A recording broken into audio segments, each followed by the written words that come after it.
Ассаламу алейкум, Аллахқа ыйман келтірген мұсылман бір туғандар. Аялым маға жақпай қалды деген еркектер ұқсын.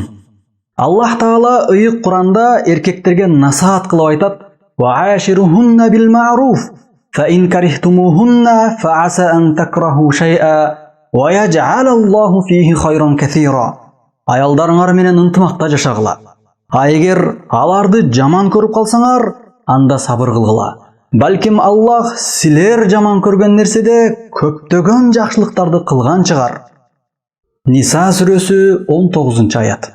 Чындыгында жашоо бир түрдүү өзгөрүүсүз уланбайт. Бул дүйнө сыноо болгондуктан кээде үй бүлөдө келишпестиктер, казан кагылыштар болуп турат.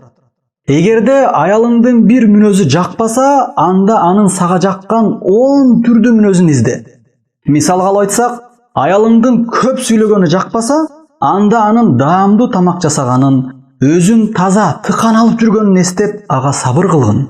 Мына ошентсе, Аллах Таала ал пендеге көптөгөн жакшылыктарды даярдайт. Үй бүлө бекем болот. Адамдын жакшы жактарын гана издеген адамга башкалардын жаман жагы деле көрүнбөй калат. Жана ынтымакта жашаганга шарттар түзүлөт. Ошондуктан Аллах Таала мына ошентип усуят кылган. Аллах Таала ыйык Куранда айткан: «Ва аса ан такраху шай'a ва хува хайрун лакум, ва аса ан тухиббу шай'a ва хува шаррун лакум, валлаху я'ламу ва антум ла та'ламун». Балким силер жаман көргөн нерседе силер үчүн жакшылыктар болгон чыгар. Балким силер жакшы көргөн нерседе силер үчүн жамандыктар бардыр. Аллах Таала муну анык билет, а силер билбейсиңер. Бакара сүрөсү 216 аят. Aqulu qawli hadha wa astaghfirullah li wa lakum. Assalamu alaikum wa rahmatullahi wa barakatuh.